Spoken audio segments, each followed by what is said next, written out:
함께 이렇게 인사 한번 나눴으면 좋겠습니다. 주님의 몸을 세우는 사람 되겠습니다. 한 번만 더 이렇게 인사 나눌까요? 그렇게 아름다운 교회 세웁시다. 아멘. 네, 우리 주님의 몸된 교회 아름답게 세워가는 우리 모두가 되기를 주님의 이름으로 축복합니다.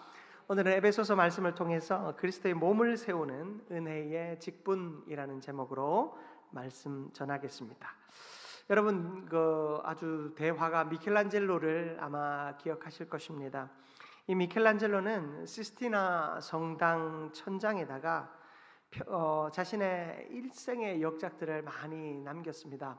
이 시스티나 성당 천정에 이 그림을 그리기까지 한 4년 정도의 시간이 걸렸는데, 그의 일기를 보면 그 기간 동안 그는 계속 이렇게 쭈그린 상태에서 이게 천정을 보면서 4년 동안 이 그림을 그렸어요. 당시에 어떤 목 디스크 이런 의학적 용어들이 없었지만 오늘날 의학적 용어로 볼 때 그의 일기를 보면 그가 아주 목 디스크와 척추 장애로 상당히 고통스러웠음을 보게 됩니다. 아주 심각한 장애를 겪고 있었을 것이다. 학자들이 추측을 하더라고요. 그 그림을 그리면서 참 역설적이게도 자신의 몸은 다 망가졌는데 거기에 이 시스티나 천장 벽화에 보면 인체의 신비를 담은 작품들이 그렇게도 많아요. 거기에는 한 300명, 400명의 그 사람의 군상이 그려져 있는데 거기에 보면 참 인체의 신비, 여러분들이 잘 알고 있는 그 인체의 신비의 그 도형들이 거기에 다 그려져 있어요. 그가 고민했던 것은 무엇이겠습니까? 이 성전 그 천장에 그림을 그리면서 자신이 배우고 깨달았던 그 교회의 모습을 그려나가는 거예요. 그 교회의 모습은 이 인체의 신비가 녹여져 있는 겁니다. 오늘 우리가 읽은 이 본문 말씀에도 그리스도의 머리로부터 그리스도의 몸된 교회의 모습이 이 인간의 인체에 비교되어서 기록되어져 있습니다. 그리스도의 몸을 세우는 것, 바로 이 교회를 세우는 것이요, 교회를 바로 세울 때 그리스도의 사랑과 생명의 능력의 온전함이 이루어짐을 이야기해 주고 있습니다. 우리는 서로 깊이 연결되어져 있습니다. 어느 누구도 따로 떨어져서 신앙생활할 수 없습니다. 여러분, 어린아이들로부터 노년에 이르기까지 모두가 예수 그리스도 안에 하나임을 기억하는 우리 모두가 되기를 축복합니다. 바울은 오늘 본문에서 그리스도의 몸을 이야기합니다. 이 몸은 주님께서 각 사람에게 은혜를 따라 주신 선물이다라고 말씀하고 있어요. 여러분, 7절 말씀, 오늘 본문 7절 말씀을 보십시오. 우리 각 사람에게 그리스도의 선물의 분량대로 은혜를 주셨나니. 우리 그리스도인들에게 선물의 분량, 어떤 선물요? 그리스도의 선물의 분량대로 은혜를 주셨대요. 그 은혜를 주셨는데 8절 하반절에 보니까 사람들에게 선물을 주셨다 하였도다. 자, 예수 그리스도의 선물의 분량대로 은혜를 주셨대요. 그 은혜 받은 모든 사람이 아무도 그리스도의 선물을 받지 않은 사람이 없어요. 그런데 그 선물을 받은 사람들이 어떻게 쓰여지는가? 바로 11절부터 이어지는 말씀을 통해서 어떤 사람은 사도로, 어떤 사람은 선지자로, 어떤 사람은 복음 전하는 자로, 어떤 사람은 목사와 교사로 세움을 받았다라고 이야기합니다. 주님께서 선물을 주셔서 우리에게 은혜로 이 직분들을 주셨는데 그 직분을 주신 목적이 뭐냐? 12절에 나와 있습니다. 이는 성도를 온전하게 하여 봉사의 일을 하게 하며 그리스도의 몸을 세우려 하심이라. 온전함과 봉사와 그리고요 몸을 세우는 일을 위하여서 이 직분을 주셨다 말씀하고 있습니다. 여러분, 하나님께서 우리에게 은혜, 달란트들을 주셔서 그 달란트를 따라 섬기게 하실 때는 공동체를 위함입니다. 그리고 이 공동체를 건강하게 세우시는 궁극적인 목표는 뭐냐? 예수 그리스도 중심의 삶을 살게 하기 위함이다라는 것입니다. 그리스도의 몸을 세운다라고 하는 것은 예수 그리스도 중심의 삶을 살아가는 사람들이 예수 그리스도 안에 하나됨을 이야기하는 것이죠.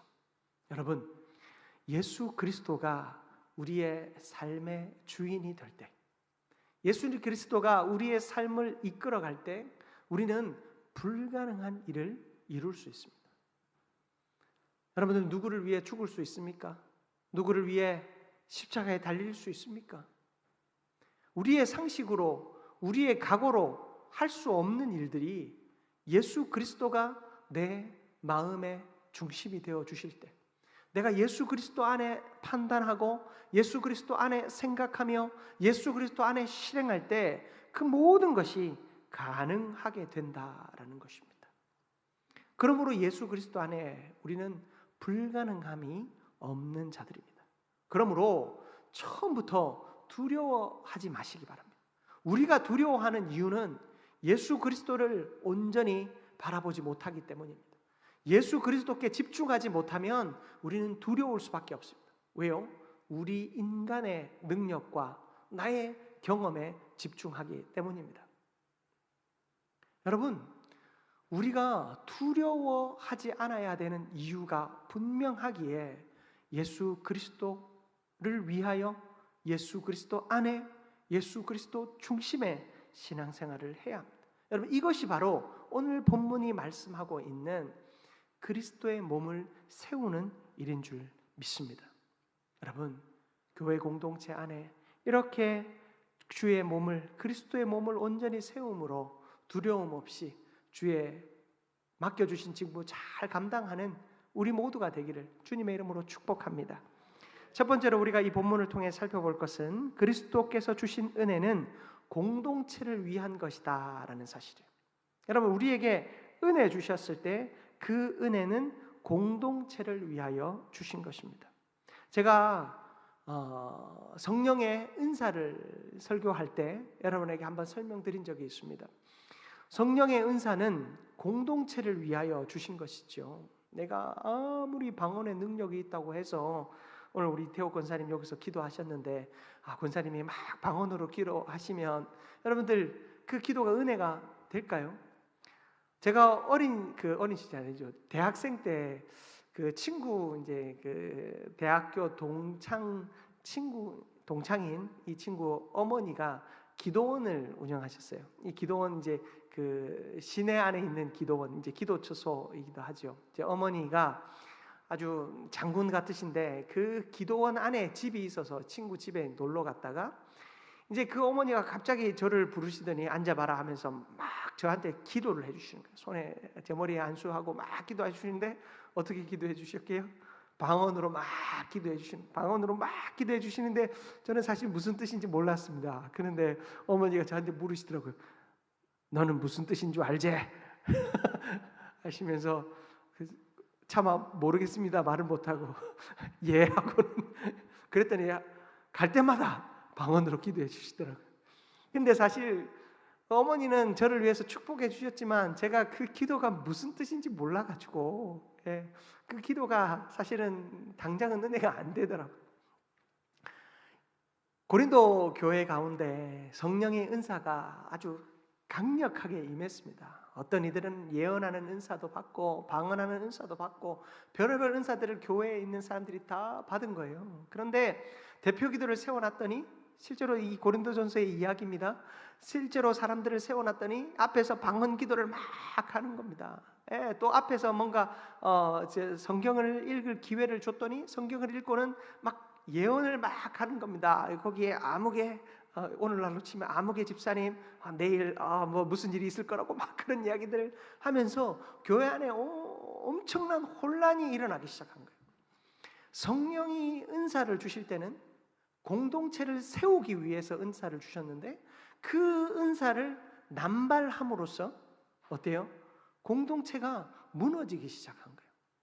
그래서 바울이 고린도전서를 쓰면서 아무리 내가 천사의 말을 한다 할지라도 그것이 이 공동체를 위한 것이 아니면 울리는 꽹과리, 듣기 싫은 소리가 될 수밖에 없다라는 것입니다. 하나님이 몸된 교회를 세우실 때, 그리고 우리에게 은사와 직분을 주실 때 그것은 교회 공동체를 세우기 위하여 주셨다라는 거예요. 내가 어떤 직분을 감당하는데 그 직분을 감당할 때마다 누군가가 시험을 받아요? 그러면 내가 그 직분을 감당하는 방법이 틀리지 않았는가 돌아봐야 되는 거예요. 나에게 우리 교회 얘기 아니고요. 이거 자꾸 예를 들다 보니까 이런 얘기를 합니다만, 만약에 내가 요리하는 은사가 있어요. 그런데 나는 기쁨으로 요리하는데 내가 식당을 섬길 때마다 밥 먹으러 오는 성도 수가 줄어들기 시작해요. 그러면 나는 자신이 있지만 뭔가 입맛이 안 맞는 것들을 하거나 아니면 내가 요리하고 하는 모습을 통해서 상대방이 시험을 받는 거죠. 예를 들어서 이제 어떤 표현, 잘난 체를 한다든지, 그런 것들이 우리에게 시험거리들을 줄 수가 있어요. 나에게 주신 은사가 있는데 그 은사를 발현할 때 어때요? 겸손하게 하고 섬기는 마음으로 하다 보면 내가 상대방을 존중하고 행복하게 할 수 있는 거거든요. 식당 봉사를 하는데 셋이서 하는데 결국엔 늘 나 혼자만 봉사해. 아무도 도와주는 사람이 없어. 그러면 내가 무슨 문제가 있는지를 한번 돌아보아야 하는 거죠. 우리 식당 아닙니다. 오해하지 마십시오.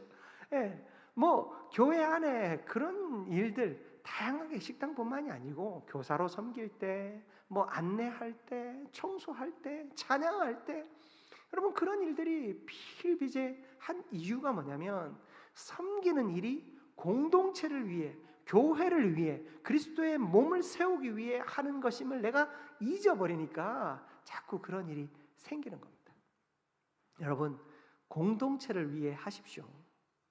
우리가 찬양을 하면서도 조화로운 소리를 낸다는 게 그거잖아요. 내가 아무리 찬양을 잘해도 나 혼자 튀어버리면 그 합창, 그 성가는 아무도 기뻐하지 못하는 찬양이 되죠. 조화로운 소리, 작은 소리고 또 약한 소리들이지만 조화로운 소리를 낼 때 비로소 그 소리가 아름답게 우리에게 들려지는 것이죠. 연습을 하는 것도, 또 연습 이후에 이 단에 서서 찬양하는 그 모든 것들이 조화로워야 한다라는 것입니다. 사랑하는 성도 여러분, 우리에게 주신 은혜의 사명, 이 사명을 공동체를 위하여 잘 감당하는 우리 모두가 되기를 축복합니다. 12절 말씀을 보십시오. 이는 성도를 온전하게 하여 봉사의 일을 하게 하며 그리스도의 몸을 세우려 하심이라. 여러분, 이 세 가지가 조화를 이루어야 해요. 자, 성도를 온전하게 하며, 주의 일을 감당하는 것은 성도를 온전하게 하기 위함에 있습니다. 우리가 어떤 집사의 직분을 세우고 또 투표를 통해서 장로의 직분이 세워진다고 하십시다. 그리고 교사의 직분이 세워진다고 하십시다. 그 직분을 주님께서 주신 이유는 이 사람을 세우기 위함이에요. 뭔가 완성되어진 사람으로 세움을 받았다? 여러분, 그건 착각이죠. 제가 목사 안수를 받았을 때 완벽한 목사로 안수를 받았을까요? 아니죠. 저도 그저 그 강단에서 말씀을 선포할 수 있는 자격을 받은 거예요. 자격을. 그 자격을 가졌으면 이제 그 말씀 안에서 기도하며 열심히 이제 가르치는 일, 이 설교하는 일을 위해 싸워야 되는 거죠. 열심히 싸워야 되는 겁니다. 제가 여러분들에게 한번 말씀드린 적 있죠. 작년 한 해 제가 설교문 작성해서 한 설교만 500편이래요. 500편. 이게 큰 교회 목사님들 목회 20년, 30년 담임 목회 하신 분들은 그 세상 말로 설교 도사가 되는 게 그냥 되는 게 아니구나 싶더라고. 정말로 열심히 씨름하는 거죠. 여러분, 여러분에게 중직을 맡겨주시거나 어떤 봉사의 일을 맡겨주시면 여러분들이 잘해서 그 능력이 돼서 맡겨주시는 것이 아니라, 자, 이제 내가 너를 집사로, 장로로, 권사로, 교사로 이제 세워주겠다. 여기서부터 네가 열심히 한번 성장해봐라. 주님의 그 메시지로 들어야 되는 겁니다. 그러므로 다 이루었다 하지 말고, 이제부터 시작이다 라는 믿음을 가지고 여러분 열심히 달려가는 저와 여러분들 되었으면 좋겠습니다. 그리고 성도를 온전하게 하여 봉사의 일을 하게 하며, 비로소 내가 온전하여질 때 비로소 내가 봉사했다, 이 이야기가 나올 수 있는 거예요. 여러분 그렇지 않습니까? 내가 설교자로서, 목회자로서 잘 살았다. 제가 언제 말할 수 있을까요? 제가 아마 은퇴할 때쯤, 아니 내가 죽을 때쯤이나 그런 얘기 할 수 있을까요? 여러분 우리가 하나님 안에서 열심히 살았다, 내가 열심히 충성했다, 그거는 지나봐야 하는 거예요. 잠깐 열심히 할 수 있어요. 그러나 평생을 헌신하며 사는 것은 아무나 할 수 없는 일이에요. 우리 오늘 요한 전도회 또 하나님 앞에 이렇게 찬양하셨습니다마는, 우리 저 전도회 회원들의 삶을 우리가 어린 시절부터 아마 돌아보시지 않았겠습니까? 그들의 삶을 통해 하나님이 일하셨던 것, 때로는 교회에 큰 유익이 되기나 하면 때로는 시험거리가 되는 일도 하셨을 수도 있어요. 제가 안 봐서 모르지만, 하지만 분명한 것은 지금 돌아보았을 때 저들을 통해 하나님이 일하셨구나를 우리가 볼 수 있는 것입니다. 나를 통해 봉사의 일을, 섬기는 일을, 환대의 사역을 잘 감당하게 하셨구나, 비로소 고백할 수 있게 되는 것입니다. 그리고 세 번째 보니까 그리스도의 몸을 세우려 함이라. 바로 이러한 사람들을 통해 그리스도의 몸이 세워지는 겁니다. 여러분 열심히 뭔가를 하다 보면 숙달된다고 하잖아요. 숙달.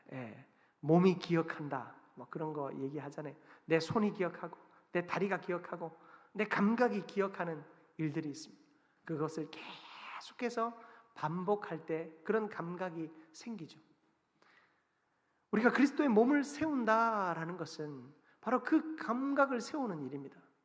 열심히 헌신하고 봉사하고 섬김으로써 어때요? 우리가 그리스도로 말미암아 온전히 쓰임 받는 자가 되게 되는 것입니다. 그러므로 주께서 우리에게 맡기신 일을 자기 자랑이나 개인의 만족을 위해 쓰지 마시고 그리스도의 몸을 온전히 세우기 위해 오늘도 겸손하게 처음의 마음으로 섬기고 헌신하는 우리 모두가 되기를 주님의 이름으로 축복합니다. 여러분, 모세를 기억하실 것입니다. 그러나 모세가 있기까지 옆에서 도와준 사람들이 있었습니다. 바로 아론과 훌이었습니다. 모세, 이스라엘 백성들이 아말렉과 큰 전투를 벌일 때 모세가 하나님 앞에 간절히 기도했지만 하나님은 그 옆에 아론과 훌이라고 하는 사람을 세우셔서 한쪽 편에는 아론을, 한쪽 편에는 훌을, 그리고 그들의 헌신을 통해 기도, 하나님 앞에 올려드리는 온전한 기도의 헌신이 완성되게 하셨습니다. 여러분, 그리스도의 몸을 세우는 일은 이러한 일입니다. 내가 주목받지 않는다 할지라도 나의 역할이 있는 것입니다. 누군가는 모세처럼 앞장서서 기도해야 하는 사람이 있는가 하면 누군가는 모세와 아론처럼 그 옆에서 그 팔을 붙들고 있어야 하는 사람이 있다는 것입니다. 여러분, 누가 잘한 사람일까요? 모세가 잘해서 이 전쟁에서 승리했을까요? 아니면 아론과 훌이 잘해서 승리했을까요? 누구의 지분이 더 많을 것 같아요? 기도한 모세입니까? 아니면 모세의 손이 떨어지면 지잖아요. 손이 떨어지지 않게 하기 위해서 그 팔을 바친 아론과 훌에게 이 승리의 지분이 더 있겠습니까? 한 사람으로는 이루어질 수 없는 일이었습니다. 한 사람으로, 모세 한 사람으로는 이루어질 수 없는 일이었습니다. 그래서 하나님께서는 아론과 훌을 세우셨습니다. 그리스도의 몸을 이루는 교회라는 것은 바로 이러한 것입니다. 목회자 한 사람이 잘 이끌어갈 수 있는 것도 아니고, 또 뭐 부자 정도가 이끌어갈 수 있는 것도 아니고, 기도 열심히 하는 권사님 혼자 이끌어갈 수 있는 것도 아니에요. 교회는 우리 모두가 함께 할 때 세워지는 줄 믿습니다. 여러분, 그렇게 공동체를 위하여 기쁨으로 또한 온전히 쓰임받는 우리 모두가 되기를 주님의 이름으로 축복합니다. 두 번째로, 사랑 안에서 진리를 말하며 우리는 성장해 가야 합니다. 진리를 말하는데 무엇 안에서요? 사랑 안에서 하라라고 이야기하고 있습니다. 16절 말씀을 보십시오. 우리 16절 같이 한번 합독합니다. 16절. 그에게서 온 몸이 각 마디를 통하여 도움을 받음으로 연결되고 결합되어 각 지체의 분량대로 역사하여 그 몸을 자라게 하며 사랑 안에서 스스로 세우느니라. 아멘. 여러분, 사랑 안에서 우리는 진리를 말하며 사랑 안에서 몸된 교회를 세워가야 합니다. 바울은 교회가 직분을 따라 봉사할 때 결과로서 나타나는 모습이 있다 말합니다. 여러분, 우리 앞서 13절을 한번 보십시오. 13절 우리 같이 한번 합독해 볼까요? 13절입니다. 우리가 다 하나님의 아들을 믿는 것과 아는 일에 하나가 되어 온전한 사람을 이루어 그리스도의 장성한 분량이 충만한 데까지 이르리니. 아멘. 여기 핵심은 영적인 성숙이죠. 영적인 성숙. 이것은 단지 성경적인 어떤 지식이 가득 차 있다, 뭐 그런 것이 아닙니다. 예수 그리스도를 닮아가는 것, 인격적인 성숙과 공동체의 연합이 그들 안에 이루어져야 함을 이야기합니다. 그리고 이 성숙의 방식을 아까 뭐라고요? 사랑 안에서. 이 사랑은 15절에서도 이야기해요. 오직 사랑 안에서 참된 것을 하여. 사랑 안에서 이 영적인 성숙이 이루어져야 합니다. 오늘날 많은 교회들이 진리를 강조합니다. 교회가 진리가 선포되어져야 한다 말합니다. 제가 대학생 때에요, 한국 교회에 큰 위기를 진단하면서 백투더 베이직 이런 그 용어가 유행하기 시작했어요. 기본으로 돌아가자. 그래서 그 베이직 기본이 뭐냐? 교리다라고 해서 제가 대학생 시절에 참 이 교리에 대한 그런 고찰이 아주 많았어요. 그래서 교회들이 이 교리에 대한 가르침을 많이 줬어요. 그런데 그 교리로 돌아가는데 성도들이 더 힘들고 괴로운 거예요. 왠 줄 아세요? 교리가 계속 선포되어질 때 우리 안에 뭐가 자꾸 생깁니까? 죄책감이 자꾸 생기는 거예요. 죄책감. 내가 말씀대로 못 사는구나, 말씀대로 못 사는구나, 못 사는구나, 못 사는구나, 못 사는. 결국에는 못 살겠다가 되는 거예요. 여러분, 우리가 진리를 이야기하지만 그 진리를 사랑으로 이야기하지 않으면 정죄가 되는 거예요. 정죄가. 제가 한번 말씀드린 적 있잖아요. 대학 교수님이 어떤 한 목사님이 담임 목회자가 되고 6개월 만에 저한테 전화 오셔가지고 이야기하셨어요. 김 목사야, 내가 요즘 이중인격자가 되는 것 같다. 왜냐하면 자기가 조직신학 교수였으니까 그 조직신학 교수일 때는 교회가 더 나쁘다는 거예요. 교회가 다 잘못하고 있다는 거예요. 지금 내가 섬기고 있는 이 교회도 지금 잘못하고 있다는 거예요. 그래서 젊은이들이 3040 세대들을 이끄셨는데 3040 세대들한테 교회가 잘못하고 있다고 계속 얘기한 거예요. 그래서 그 3040 그 당시 그 세대들이 다 안티가 됐어요. 교회 안티. 우리 목사님 잘못하고 있고 우리 장로님들 잘못하고 있고. 근데 본인이 담임 목회자가 딱 돼가지고 가보니까 그때 하던 얘기를 한마디도 할 수가 없는 거예요. 당회 안에 들어가서 자기가 보니 그게 왜 안 되는지도 보이고 안 할 수밖에 없는 이유도 보이고 당장 할 수 없는 이유도 보이는 거예요. 성도들을 신방해 보니 자기가 옳고 이렇게만 해야 진리다라고 말했던 것이 성도들의 삶의 현장에서는 너무나도 많은 변수 속에서 괴로워하고 있는 거가 보이는 거예요. 그러니까 자기가 마음으로 확신하는 것을 한마디도 할 수 없다는 거예요. 여러분, 사랑이 없으면 진리는 정죄의 도구가 될 수밖에 없어요.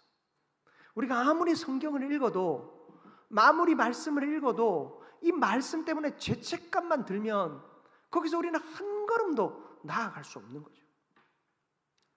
죄에 대한 책임감이 들면 뭐 해야 돼요? 회개해야 돼요. 여러분, 회개는 언제 일어나느냐? 사랑을 경험할 때 일어나는 거거든요. 예수 그리스도의 십자가의 사랑을 경험한 자만이 회개할 수 있는 거예요. 사랑을 경험하지 못하면 회개하지 못합니다. 교회에서 아무리 바른 삶이 뭐다 제가 가르쳐도, 제가 여러분을 사랑하지 않고 여러분이 여러분을 사랑하지 않으면 우리 목사님 설교는 좀 부담스러워. 목사님 설교 들으면 내가 죄인인 건 알겠는데 교회 가기가 좀 싫어. 그런 마음이 들면 안 되잖아요. 제가 한번 말씀드린 적이 있죠. 제 결혼하고 신혼 딱 초에 저희 집 세를 준 주인 아저씨 이야기. 부인은 권사님이시고 제가 섬기는 교회 권사님이셔서 그 권사님이 너른 마음으로 제가 가진 돈이 얼마냐, 얼마 있다고 하니까 그냥 그걸로 와서 살아라 하셔서 그래서 살았어요. 그 주인 아저씨는 교회 안 나오세요. 뭐 죄송합니다 이런 표현. 한 번씩 이렇게 개를 잡으면 일단은 교회 목사님 저 제일 먼저 불러가지고 제일 맛있는 거 갈비하고 제일 맛있는 거 딱 대접하고 그 다음에 그 친구들, 동네 친구들 몇 번씩 불러가지고 술잔치 하는 거예요. 근데 이분이 교회 나오라고 할 때마다 하는 말이, 교회 나가면 내가 너무 죄인 같아서 못 나가겠대요. 교회 나가면 내가 너무 죄인 같아서. 지금 와서 생각해보면 이분이 예수 그리스도의 사랑을 경험하지 못했구나. 교회 나가면 내가 죄인인 거 너무 잘 알겠는데 그것 때문에 못 나가겠다는 거예요. 교회 나가면 내가 너무 죄책감이 들고 교회 앞에만 지나가도 죄책감이 들고, 그래서 왜 대접했나 이게 그냥 생각해보니 죄책감 좀 사라지게 하려고 목사님 먼저 대접했나? 그런 생각도 좀 들더라고요. 여러분, 우리가 예수 그리스도의 사랑을 경험하지 못하면 교회 나와도 죄책감에만 시달리다가 떠나게 돼요. 그 사랑은 우리의 성숙을 통해 나타납니다. 제가 사랑한다 말로만 해가지고 되는 거 아니잖아요.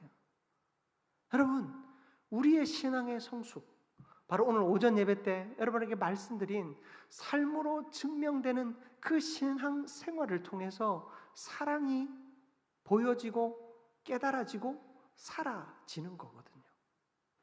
세상 사람들도 교회가 그들을 섬기는 모습을 통해 사랑이라는 게 저런 건가? 우리도 교회 한번 가볼까? 나도 예수라는 거 한번 믿어볼까? 그런 마음이 드는 거죠. 교회가 늘 도덕적으로 살 수는 없지만 그 도덕적인 모습을 통해서, 윤리적인 모습을 통해서 신앙이라는 게 저런 건가? 사람들이 생각하고 다가올 수 있게 되는 거죠. 사랑이라고 하는 것은 성숙하고 성장한 저와 여러분을 통해, 그 삶을 통해, 말씀을 실천하는 삶을 통해 자연스럽게 드러나게 되는 것입니다. 그 속에서 우리는 진리를 선포해야 되는 것입니다. 사랑하는 성도 여러분, 우리의 진리, 우리가 믿고 따르며 또한 우리가 선포하는 진리의 말씀이 사랑의 옷을 입고 많은 이들을 구원할 수 있는 은혜가 있기를 주님의 이름으로 축복합니다. 그 사랑의 옷을 입혀줄 수 있는 우리 모두가 되기를 주님의 이름으로 축복합니다. 사도행전에 보면 바울이 바나바와 싸우는 장면이 나옵니다. 왜 싸웠습니까? 바나바의 생질이었던 이 마가 요한이라고 하는 이 사람과의 갈등이었어요. 마가라고 하는 사람은 좀 유약했던 것 같아요. 선교 여행 중에 병을 얻고 또 힘이 드니까 어느 날 그 선교 사명을 중간에 멈춰버렸어요. 바울 입장에서 그게 꼴보기가 싫은 거예요. 여러분, 열정이 있고 열심히 있는 사람들은요, 열심히 안 하는 사람 보면 답답해 죽어요. 이거 왜 못하지? 왜 이걸 못하지? 왜 이걸 안 하지? 그런 마음 생기는 거죠. 여러분, 저도 사실 옛날에는 일 중심의 사람이라 가지고 같은 부교역자들 뭐 일할 때 왜 저 사람은 이걸 못하지? 그런 마음들이 참 많았어요. 왜냐하면 그 사람이 안 하면 다른 누군가가 해야 되거든요. 예, 그러니까 막 속이 상한 거예요. 제가 또 수석 목사니까 뭐 일을 또 이렇게 나누어 줘야 되잖아요. 근데 이것들이 안 되면 누군가는 짊어지고 괴롭고 그 하소연은 내가 또 다 들어야 되고, 그것들이 좀 괴롭더라고요. 교회 공동체 안에 우리가 스스로를 돌아보다 보면 어떤 이들은 많은 역량이 있어서 뭐 쉽게 해내는 사람이 있어요. 큰 일도 쉽게 해내는 사람이 있어요. 근데 어떤 사람은 작은 일도 어렵게 하는 사람이 있어요. 하나님은 다양한 사람들을 세우셨습니다. 바울 같은 사람은 이 마가 같은 사람을 보면 미치고 환장하는 거죠. 아니 왜 아프다고 포기하지? 왜 골골하지? 이게 뭐가 힘들지? 한번 열나고 말면 끝날 텐데 왜 골골하면서 안 나오지? 마가를 보며 정죄하는 마음이 너무 컸어요. 함께 선교 여행을 떠나야 되는데 마가를 보니 저 사람 일을 또 다른 사람들이 짊어질 거가 걱정이 돼서 마가 데려가지 않겠다고 바나바에게 선언합니다. 바나바는 어떤 사람입니까? 이 바울 같은 사람, 이 열정이 앞서서 사랑, 정의 제대로 구분하지 못하는 이 인간을 목회자로 천거하고 이 복음의 사역을 위해서 달래고 얼러서 써준 사람이에요. 바나바의 이름의 뜻이 뭡니까? 위로의 아들이라는 뜻 아닙니까? 위로하며 안아주며 바울과 같은 사람 막 성질내는 바울을 바라보면서 그래 품어주면서 여기까지 데려온 사람이 바나바예요. 그런데 바울이 그 바나바의 그 사랑과 그 바나바의 그 온유한 마음을 받아주지 못하고 같이 승질내며 싸움을 해서 결국엔 바나바와 마가가 떨어져 나갔어요. 갈라지게 돼요. 그런 바울이 디모데후서 4장 11절에 보면, 이제 디모데후서는 바울의 유언과 같은 책이거든요. 거기서 마가를 다시 부르고 있어요. 그가 사역하면서 열심히 자신의 인생을 불태워 보니까, 인생의 막바지에 보니까 마가라고 하는 사람이 이제서 이해가 되는 거예요. 이해가 되는 거예요. 마가가 그래서 그랬구나. 그런 마가도 하나님이 쓰셨구나. 이제서 이해가 되는 거예요. 성경이 여러분 왜 있는 줄 아십니까? 여러분도 나이가 많이 들어서 그제서 이해하지 말라고 주신 책이에요. 여러분, 젊을 때 이 사실을 우리가 알아차렸으면 좋겠어요. 사랑 안에서 진리를 말하고 사랑 안에서 진리를 실천할 수 있는 우리가 되기를 축복합니다. 여러분, 그래서 제가 3040 모임을 시작해요. 이들에게 제가 3040의 그 사역의 두 가지 모토를 환대와 성숙이라고 했어요. 환대. 바로 이 복음으로 환영하는 일, 복음으로 사람을 세우고 복음으로 하나님의 나라를 이루어가는 그 일과, 그리고 성숙, 우리 개인의 성숙이 그리스도의 몸된 교회를 이루어가는 일, 사실 이것을 위해서 3040 모임이 이제 시작합니다. 여러분 많이 기도해 주시고 저들이 나처럼 후회하지 않도록 여러분들 기도해 주시기 바라요. 지금 내가 나이가 들어서 아무것도 못하는 이때 보니까 아이고 저런 사람도 있었고 이런 사람도 있었어. 여러분 그런 후회를 저들이 하지 않도록 3040 이 젊은 시절에 주를 위하여 헌신하고 견고한 기둥으로 성장해 갈 수 있도록 그들을 위해서 기도해 주시기 바랍니다. 그리고 여러분, 제가 여러분께 분명히 말씀드립니다. 제가 30, 40 자꾸 얘기한다고 50, 60 관심 없는 거 아니고 70, 80 관심 없는 거 아니에요. 여러분을 위해서 똑같은 모습으로 여러분 섬기겠습니다. 예, 하지만 아직 이제 또 저들을 향하여 오히려 좀 주목해야 될 부분이 있어서 제가 요 얘기합니다. 여러분들을 섭섭하지 않게 제가 목회 잘 감당할 수 있도록 저를 위해서도 기도해 주시고 고루 우리의 주님의 주신 은혜와 능력이 우리 가운데 나타날 수 있도록 사랑으로 서로를 섬겨주는 우리가 되었으면 좋겠습니다. 젊은이들도 또 노년들도 모두가 사랑으로 교회를 섬김으로 하나님이 기뻐하시는 진리의 공동체 온전히 세우는 우리 모두가 되기를 축복합니다. 말씀 마무리하겠습니다. 그리스도의 몸을 세우기 위해 우리는 부름을 받았습니다. 그 몸을 세우기 위해 우리는 공동체를 위해 헌신해야 하고 사랑으로 헌신해야 할 줄 믿습니다. 모든 것 하나님 안에서 잘 감당하여 우리 한민교회 아름답게 서고 또 아름답게 부흥하는 기쁨이 있기를 주님의 이름으로 축복합니다.